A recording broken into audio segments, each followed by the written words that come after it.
O que um jovem cristão precisa ter para namorar visando o casamento? Nesse vídeo eu vou trazer alguns princípios bíblicos e espirituais para que você que quer casar certo, de acordo com a palavra de Deus, possa ter um mapa, um caminho das pedras. Então fica comigo até o final. O primeiro princípio bíblico é o princípio da liderança. Quando nós temos uma liderança espiritual, esse líder, essa pessoa, tem uma bênção para dar sobre a nossa vida. Um exemplo, você pode ver o pai de José, quando ele falou sobre cada filho dando uma bênção, até algo que parecia não ser uma bênção, como ao filho que deitou com a esposa dele. Mas que bênção linda ele deu para José. Então, os nossos responsáveis espirituais, eles têm bênção sobre a nossa vida e também têm uma direção divina para dar sobre nós. Por isso, a palavra de Deus diz que devemos honrar pai e mãe, devemos ouvir pai e mãe, porque Deus deu uma direção divina para eles. Até mesmo o pai e mãe que não são cristãos, muitas vezes eles vão dar conselhos, ou na maioria das vezes, conselhos que vão fazer bem para nós, a não ser que eles deem conselhos que vão contra a palavra de Deus. Aí sim, a gente deve seguir a palavra de Deus. Mas o princípio aqui é você pensar em consultar os seus líderes. Antes de casar com a Karen, na verdade, antes mesmo de namorar, eu já queria saber se eu iria casar com ela.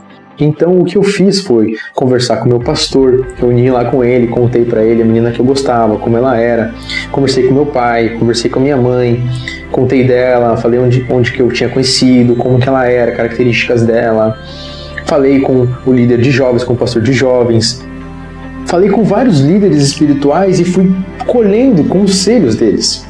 E sendo abençoado por eles conhecendo ela, eles pesquisando um pouco melhor e vendo que era uma boa pessoa, era uma menina excepcional, então eles me deram conselhos e me abençoaram. E é isso que você precisa buscar, cara, a bênção dos seus líderes espirituais para você tomar uma decisão tão importante que é se tornar uma só carne com alguém. Quem nunca viu aquela pessoa que não ouviu o pai e mãe, não ouviu seu líder espiritual e continuou namorando, continuou com aquela pessoa e casou com ela e quebrou a cara? Que essa pessoa não seja você. O segundo ponto aqui é preciso ter renda. Nós, principalmente como homens aqui, a gente é responsável pela renda da família. As mulheres podem ajudar com certeza, podem estudar, podem trabalhar, podem até ganhar muito mais do que nós. Mas a responsabilidade, o peso da provisão é do homem. Então nós como homens, visando o casamento, a gente precisa trabalhar, a gente precisa estudar, a gente precisa atrás de uma vida melhor, a gente precisa empreender, a gente precisa buscar fontes de renda que nos permitam ganhar bem, nos permitam cuidar da nossa família, nos permitam não ser um peso para ninguém, até porque quem casa tem que sair da casa dos pais. Não existe casamento que fica ali junto com os pais. A Bíblia diz, deixará pai e mãe, porque está se formando uma nova família, não tem como formar dentro, não dá. Basta ter fé. Eu ganhava muito pouco quando a gente casou, eu tava ali lutando e Deus abençoou, a gente conseguiu um lugar ótimo pra gente morar.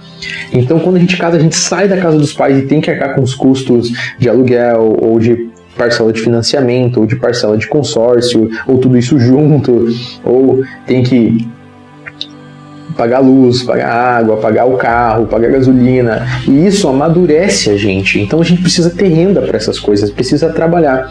Então eu aconselho você que tem 15, 16, 20, 18 anos, trabalha, vai para o mercado de trabalho, aprende a poupar dinheiro, aprende a investir, aprende a administrar, porque isso vai ser necessário quando você assumir o chapéu de chefe do lar.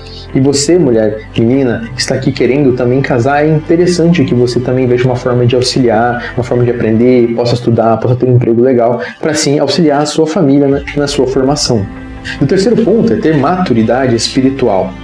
Então, quando a gente está indo para o casamento, a gente está indo para uma instituição que Deus criou, ou seja, é uma instituição que sobrevive pela espiritualidade, pela presença do Espírito Santo de Deus, pela presença de Cristo.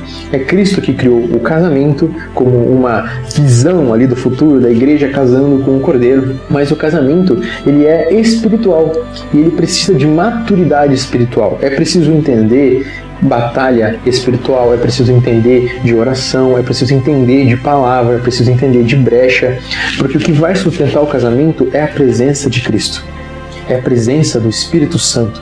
Então, tanto o menino quanto a menina o homem ou a mulher que vão se casar precisam ter essa intimidade com Cristo, precisa ter esse conhecimento da palavra, entender para que serve o casamento, como ele nos molda a imagem e semelhança de Cristo, a submissão da mulher, a chefia do homem, que é para servir a mulher e cuidar da mulher, para zelar por ela e transformá-la em imagem e semelhança de Cristo, para edificá-la como Deus edifica a sua igreja. Então é preciso entender na palavra como essas coisas acontecem, é preciso ter essa proximidade com Cristo para que ele auxilie nessa questão.